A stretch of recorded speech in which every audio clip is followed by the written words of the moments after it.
실패를 어떻게 극복하는지에 대해서 말씀을 드리려고 합니다. 쿠바에 사는 샌디에고 할아버지가 멕시코 만류에 조각배를 띄웁니다. 혼자 고기잡이를 하는 노인이에요. 그런데 고기를 한 마리도 잡지 못한 날이 84일 동안 지속되어집니다. 사람들은 그 노인을 보면서 이제 살라우를 만났다 그럽니다. 살라우. 스페인어로 최악의 불운을 만났다 이런 뜻이랍니다. 최악의 불운. 살라우입니다. 완전한 실패입니다. 85일째 되는 날 노인이 배를 끌고 나갔습니다. 그리고 거대한 청새치를 잡아요. 돌아오는 길에 상어의 습격으로 뼈만 가지고 항구로 돌아왔습니다. 그런 노인을 보고서 사람들은 올레라고 소리쳤어요. 올레. 완전한 승리 이런 뜻입니다. 완전한 승리자. 해밍웨이가 쓴 노인과 바다의 줄거리입니다. 가만히 보면 우리는 살라우와 올레 사이에 있습니다. 완전한 실패와 완전한 승리, 그 사이에 인생이 항상 있습니다. 여호수아의 실패를 오늘 본문은 기록하고 있어요. 최악의 살라우를 만나고 있습니다. 어떻게 올레, 완전한 승리를 가질 수 있을 것인가 하는 겁니다. 성경을 보면 이스라엘 최고의 용사는 단연 여호수아입니다. 영웅 중에 영웅입니다. 정규 훈련을 한 번도 받지 않은 그런 사람들을 데리고 그 당시 최고의 강력한 군대였던 팔레스타인 군대와 전면전을 펼칩니다. 7년간 전쟁을 펼치는데 거의 오늘 우리가 읽은 한 번을 제외하고는 단 한 번도 패배를 모르는 명장 중에 명장입니다.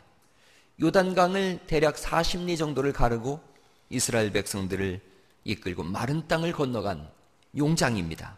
가나안 땅을 들어서는 첫 관문에 있는 여리고성을 한 번 전투도 벌이지 않고 13바퀴를 돌므로 인해서 여리고성을 무너뜨립니다. 그리고 지쳐 들어갑니다.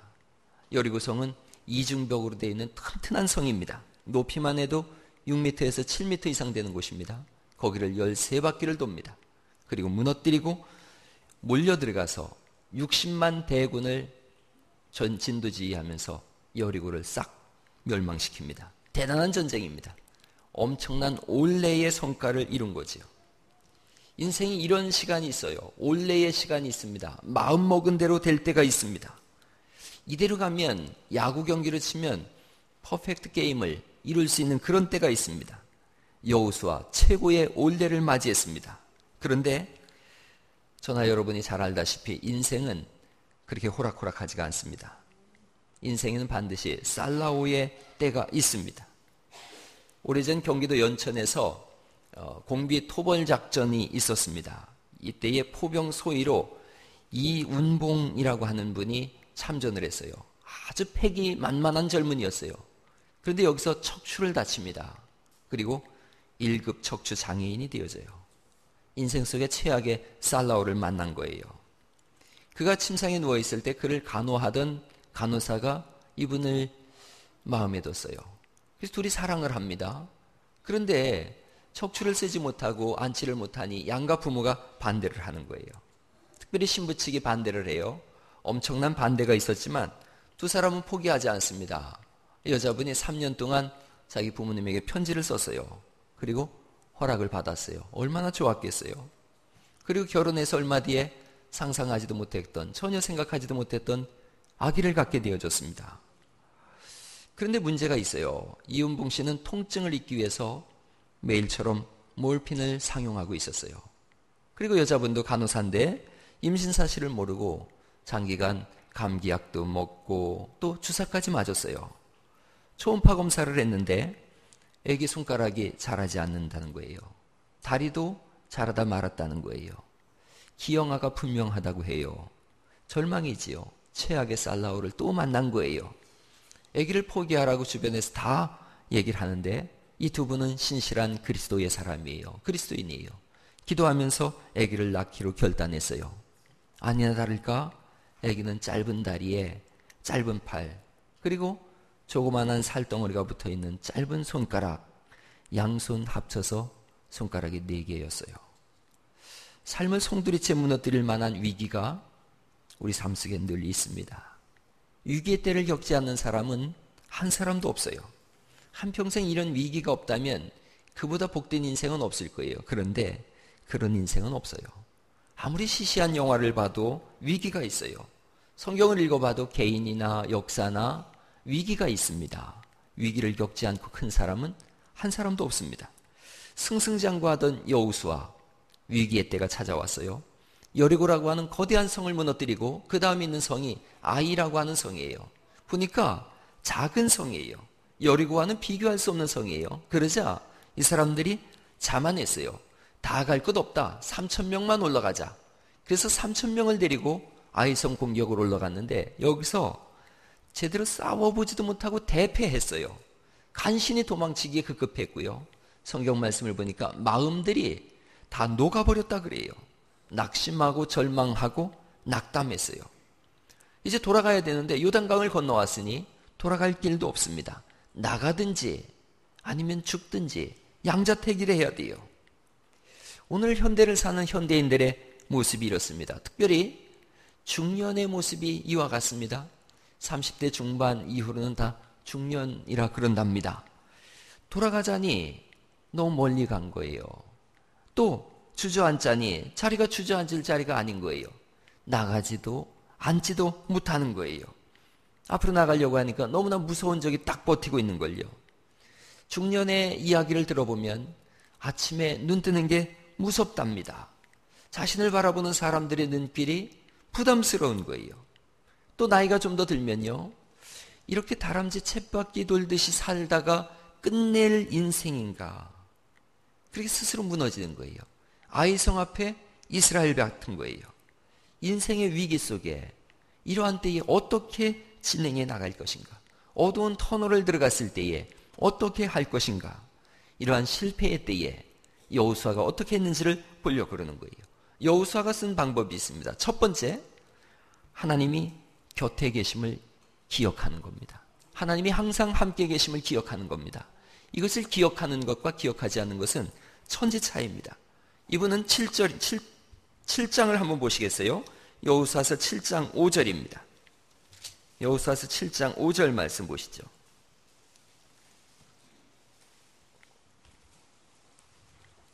여호수아서 7장 5절 말씀을 같이 한번 읽어보시겠습니다. 시작. 아이 사람이 그들을 36명쯤 쳐 죽이고 성문 앞에서부터 스바림까지 쫓아가 내려가는 비탈에서 쳤으므로 백성의 마음이 녹아 물같이 된지라. 이렇게 물같이 됐더니 6절 말씀 읽어보시겠습니다. 시작.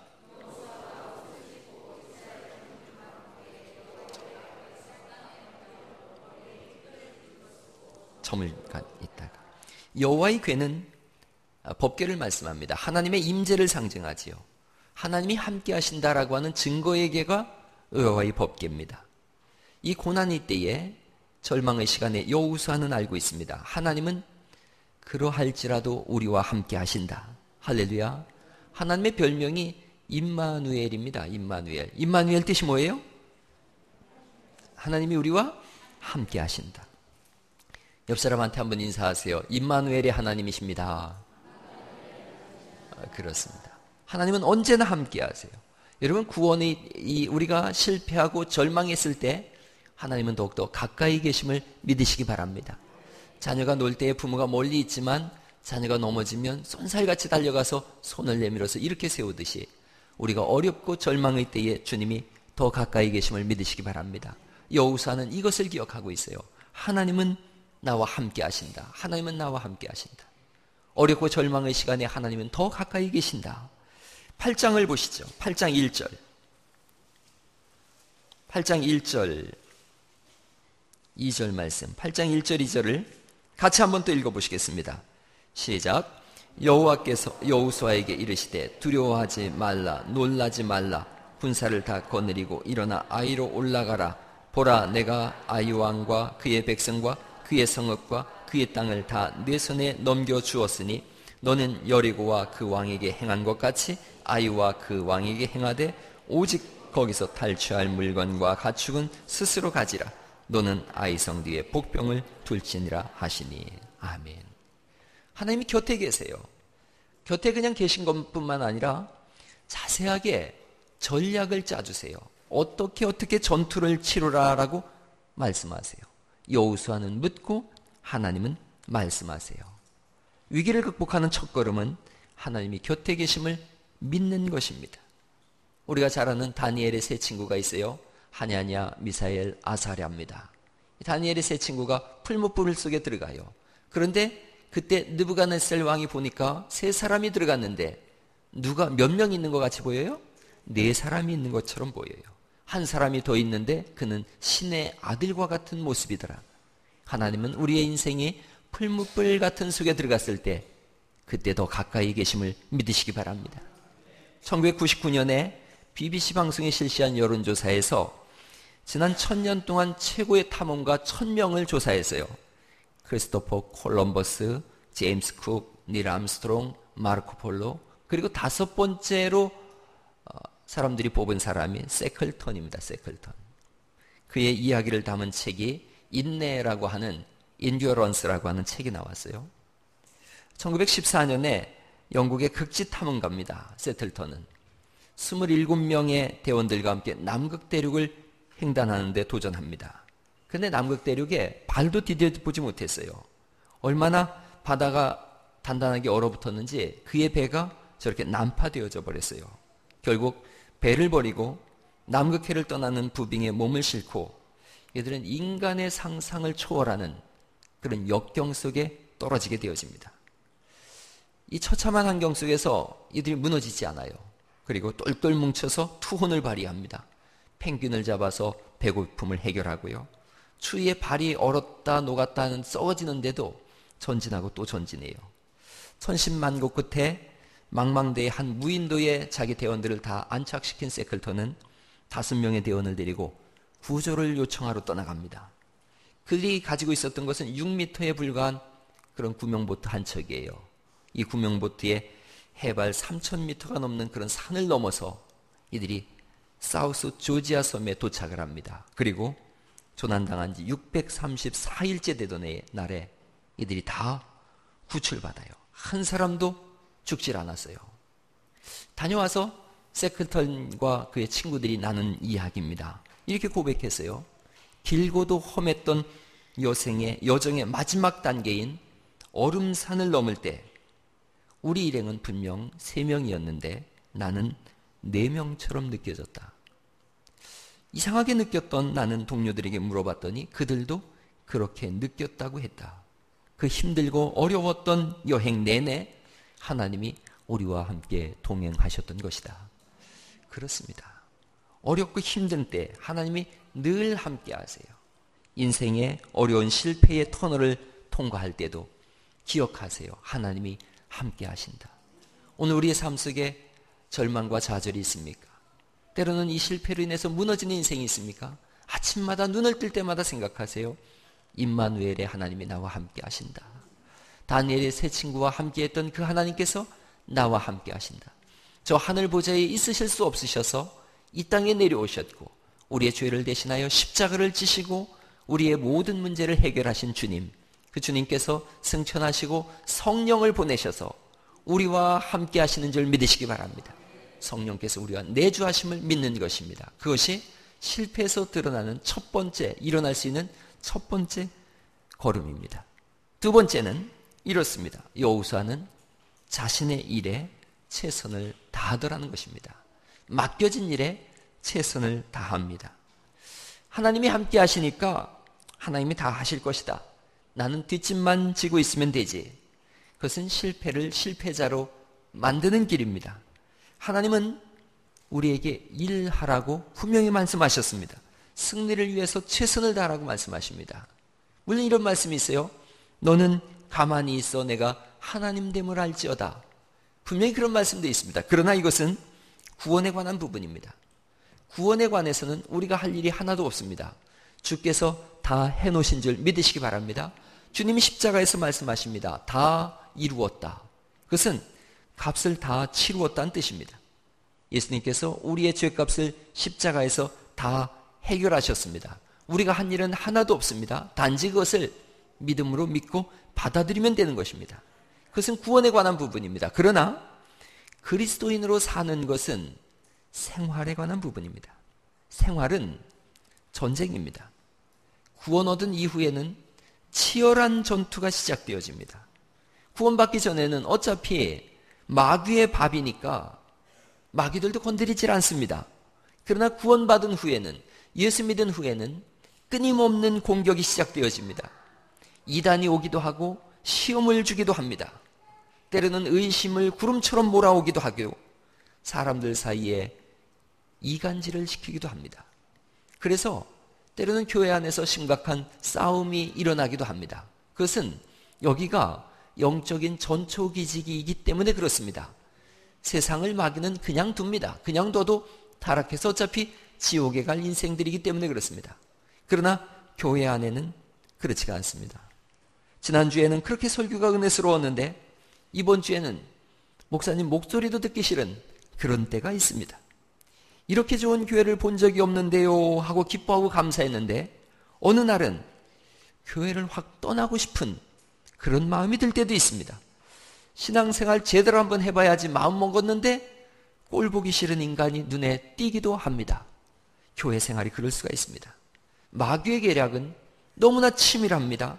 아차 하는 순간 어떤 사건의 한 중심에 자신이 휘물려 들어가는 것을 보기도 합니다.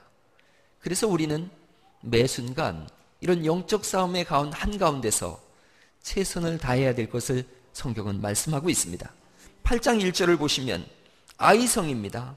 작은 성인데 모든 군사를 다 데리고 가라고 그렇게 말씀하세요. 모든 군사를 다 데리고 가라. 8장 3절 말씀을 보시겠어요? 이에 여호수아가 일어나서 군사와 함께 아이로 올라가려 하여 용사 몇 명을 데리고 가죠? 3만 명을 뽑아서 밤에 보냅니다. 처음에 아이성을 싸울 때는 3천 명이 올라갔어요. 그런데 이제 3만 명으로 증원합니다. 자세하게 작전을 짜지요. 4절 말씀해 보니까 그들에게 명령하여 이르되 너희는 성읍 뒤로 가서 성읍을 향하여 매복하라고 말씀하시고 너무 멀리 하지 말고 다 스스로 준비하라. 자세하게 작전을 짭니다. 여기서 멈추질 않아요. 9절 말씀을 보시겠습니까? 9절 말씀 보시죠. 같이 한번 읽어보시겠습니다. 시작. 그들에게 보내매 그들이 매복한 곳으로 가서 아이 서쪽 배들과 아이 사이에 매복하였고 여호수아는 그 밤에 백성 가운데서 잤더라 일이 되어져 있어요. 여호수아가 함께 출전해서 백성 가운데서 잡니다. 최선을 다해요. 생각해 보세요. 하나님이 함께 하심을 알고 있습니다. 그런데도 최선을 다합니다. 그것이 신앙생활입니다. 하나님이 우리와 함께 하심을 알고 있습니다. 그러나 매분 매초 최선을 다하는 삶입니다. 실패는 사람으로 하여금 움츠리게 합니다. 몇 번의 실패는 열정도 다 뺏어갑니다. 그리고 실패가 거듭되면 사람은 겁쟁이가 되어집니다. 그러나 하나님은 다시 한번 열정을 품고 일어나라고 말씀하세요. 내가 함께하고 있으니 담대하게 일어나라고 말씀하십니다. 그래서 일단 목표를 잡으면 전력 질주하는 것입니다. 코뿔소는 앞이 잘 안 보인답니다. 그 앞에 10m까지밖에 못 본답니다. 그런데 이 코뿔소는 50에서 60km로 달려갑니다. 그래서 앞에 닥치는 건 다 들이받고 나가는 거예요. 신앙생활이 그렇습니다. 코뿔소처럼 달려나가는 겁니다. 나태해질 겨를이 없어요. 신앙생활은 달려나가고 또 달려나가는 겁니다. 우리는 다윗과 골리앗의 싸움을 잘 알고 있어요. 이 싸움에는 분명히 하나님이 개입하셨다는 것을 알고 있습니다. 그러나 다윗은 뒷짐을 지고 있질 않습니다. 하나님이 함께 하신다는 것을 입으로 시인하면서도 그는 힘껏 달려갑니다. 평소에 들판에서 돌팔매 던지는 연습을 합니다.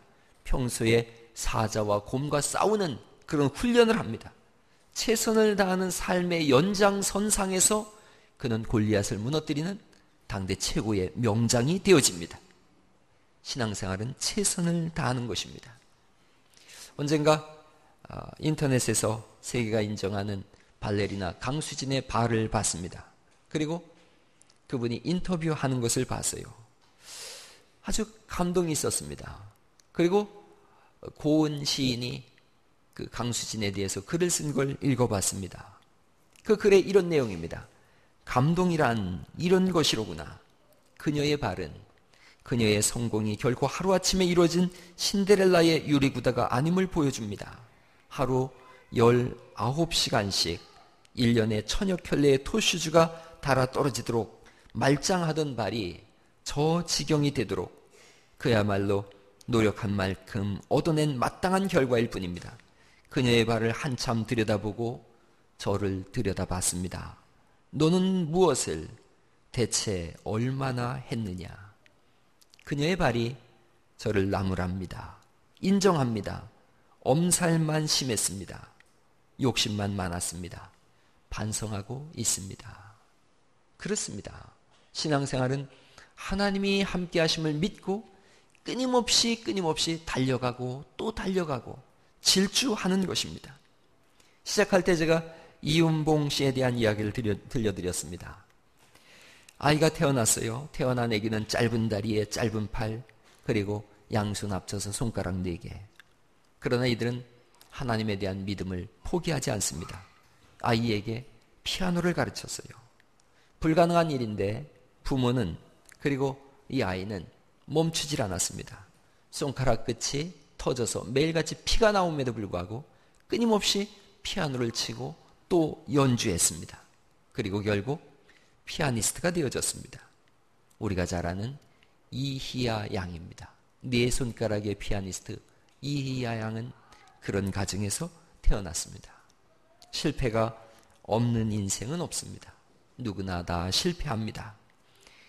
오늘은 제가 자꾸 책을 인용하는데 도중환 시인의 흔들리며 피는 꽃이라는 시를 여러분에게 읽어드리려고 합니다.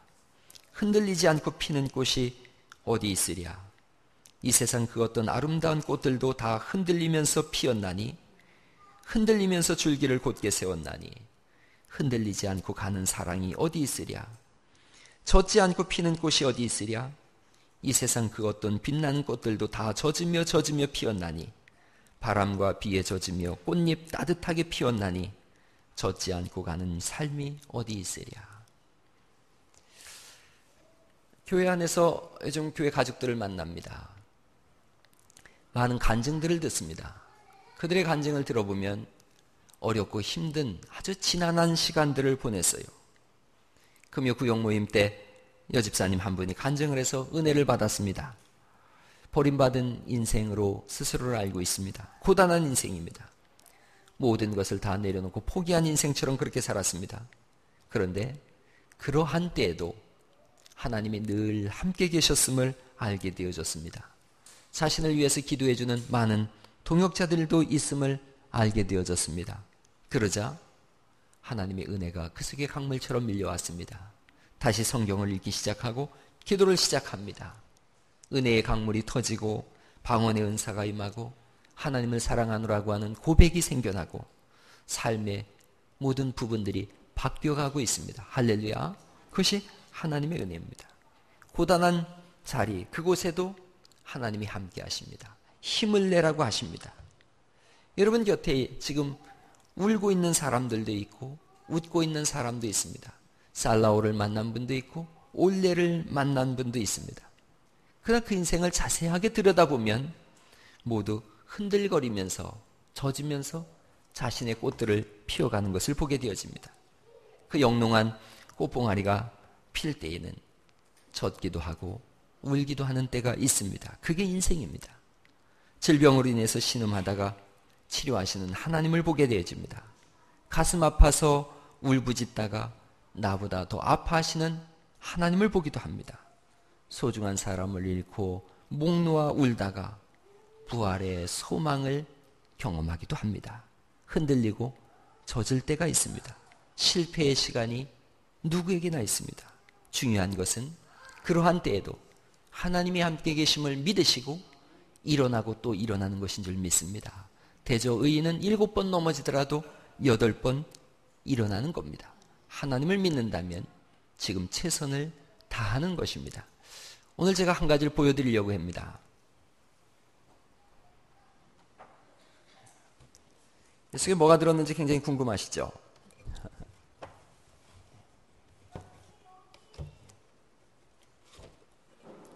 항아리가 들어있습니다. 이 항아리는 나름대로 여기에 좀 귀한 것을 담아봐야 되겠다라고 이 세상에 태어났습니다. 그래서 어떤 귀한 것을 담을까를 늘 고민을 했는데 어느 날 그만 실수로 인해서 이렇게 되어졌습니다. 구멍이 나버렸어요. 그 쓸모없는 항아리가 되어졌습니다. 항아리는 절망하는 거예요. 나는 쓸모없는 항아리가 되어졌구나. 뭘 담을 수가 없구나. 그런데 어느 바람 부는 날 주인이 먼 길을 가려고 하는데 불을 켰는데 자꾸 불이 꺼지는 거예요. 그래서 주인이 생각했습니다. 이 항아리에다가 여기다가 불을 집어넣으면 되겠구나 생각했어요. 그래서 주인이 여기다가 불을 집어넣습니다. 그랬더니 항아리가 불을 밝혀줬습니다. 그래서 길을 갔어요. 여러분, 이게 우리 인생일 수 있어요. 나는 깨어졌습니다. 나는 쓸모없는 항아리입니다. 그래서 절망하고 무너졌을 때 어느 날인가 예수님이 우리 가운데로 들어오셨습니다. 빛 대신 예수님이 우리 속에 임재하시는 동안 그 시간에 깨어진 이 부분을 통해서 하나님의 은혜와 사랑이 비춰진 줄 믿습니다. 하나님은 실패자도 귀하게 사용하십니다. 그래서 예수 안에서는 실패가 없음을 믿습니다. 혹시 오늘 깨진 항아리로 자신을 인식하고 살아가십니까? 하나님이 함께 하십니다. 다시 일어나셔서 다시 한번 인생을 새롭게 열어나가실 수 있기를